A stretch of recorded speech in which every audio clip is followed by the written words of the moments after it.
Magandang araw na naman mga bossing. Isa na namang dish na quick and easy. Para ka lang nagbilang ng 1, 2, 3. Ito nga pala ang aking pork bistek na creamy. Let's go!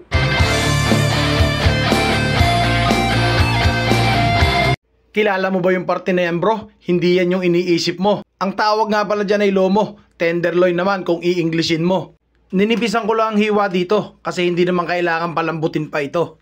Kaya pagkatapos sa hiwaan, diretso muna tayo sa hugasan. Para naman ang ating karne ay siguradong malinisan. Tapos atin naman ang ipiprepare ang kanyang pagbababaran. Basic na timplada mga repa. Uunahin natin yung kalamansi muna. Tapos susundan natin ng toyo at yung dalawang klaseng paminta. Uunahin natin sa buo muna. Tapos yung durog kahit sa huli na. At gamit ang kamay na malinis mga brother. Ito munang gagamitin nating hand mixer. At hahayaan muna nating bababad muna habang nagsisibak tayo ng iba pang requirements niya. Syempre uunahin natin sa bawang mga repa. Kahit kalahating puso ay pwede na. Tapos ito ang hindi pwedeng mawala. Yung onion na maputla. Yan kasi yung magbibigay ng mabisang lasa. Tapos pabilog pa yung hiwa niya kaya lalong mas maporma. Ang itsura kasi onion rings ang kalalabasan niya. At ayan na mga kaibigan.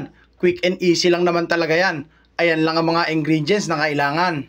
Pero sa bisa at lasa siguradong pang malakasan. Pwede mo ring ihain to kung sa inyo ay may handaan. At lipat na tayo sa kabilang parte. Ang pagpiprito mga pare. Lakasan mo lang yung apoy kasi isisir natin yung ating karne. Dito wag kang kakabahan, pero ang apoy kailangan nating lakasan. Kasi pag iyong hininaan, yung karne hindi mapipirito, magtutubig lang yan. Tulad nyan, ayos na yan. Pirituhin mo lang kabilaan. At pag okay na repa, at lahat ng karne ay naipirito na, yung karne itabi mo muna at tayo muna ay maggigisa. Dagdagan mo lang ng konting mantika at yung bawang isasalang na. Tapos konting halo lang, yung sibuyas isunod mo na. Habang yung sibuyas ay hindi pa masyadong gisado, mag-aahon lang tayo kahit mga ilang piraso. Kasi gagamitin natin tong pang disenyo. At bago nga pala tuluyang magisa, yung karne ibabalik na. Para ma-absorb na niya yung lasa ng ating mga ginisa.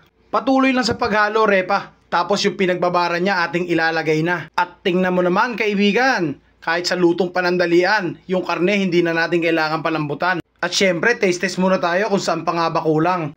At pag okay na, yung krema ating ilalagay na. Syempre wala na tayong ibang gagawin kundi haluin yan. At pag nag-reduce na yung sauce, atin namang titikman. At okay na mga bossing, ang ating dish na quick and easy, ang pork bistek na creamy. Kung umabot ka dito bro, paki-comment mo naman kung tigasan kayo. At kung ikaw ay may natutunan sa video, paki-share mo naman pare ko. Bye!